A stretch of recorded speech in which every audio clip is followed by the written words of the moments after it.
Yung sa ano, yung sa gusto ko lang malaman yung explanation mo dito sa pagka sinabi ba na inaamin mo ba na sinabi ni Mrs. White na ang Holy Spirit ay distinct person?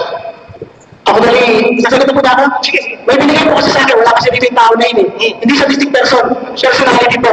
So, ibig sabihin po, ang Diyos may personalidad, at wala ka na Espiritu, may personalidad. So, yun po. So, pag sinabi bang distinct, hindi ba iba yun? Siya rin ba yun pag sinabi distinct? Ano po, distinct, iba nga po eh.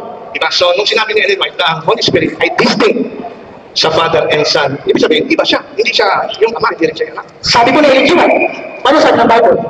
So, iba yung sinasabi ni Ellen White sa Bible. Sabi po na Ellen G. White, distinct siya, sabi ng Biblia, Espiritu sa Diyos. So, magkalaban si Mrs. White at ang Bible. Kinontra ng Ellen G. White, kasi talaga sa Ellen G. White ang sulat yan. Pero ang bago natin, may sulat sa Evangelism, na sulat ng Leroy Pro. Mag-imbestiga rin po kayo. So, naniniwala ka na sinabi ni Ellen White, si Ellen White pala, naniniwala ka na para kay Ellen White, separate and distinct ang Holy Spirit. Parang siyempre, naniniwala sa Ellen G. White, Diyos Espiritu ang Holy Spirit. Kaya kasi, sa narinig ko kanina, sabi mo, ang Holy Spirit, hindi yan hiwalay sa Ama, hindi yan hiwalay sa Anak, yan yung Espiritu ng Diyos, yan yung Espiritu ni Cristo. So gusto ko malaman, nung sinabi ni Ellen White, ang Holy Spirit ay distinct.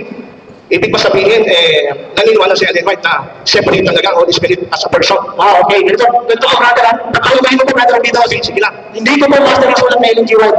Basahan mo na lang po ako sa Biblia. Okay. Pwede mag-Biblia lang po tayo.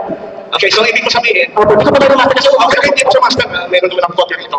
Sige, pagka nabasa mo yun, yung sinabi ni Ellen White, na ang Holy Spirit ay distinct person, naniniwala ka ngayon, na para kay Ellen White, iba sa paniwala mo. Opo, bakit? Kasi ang nasa Biblia po.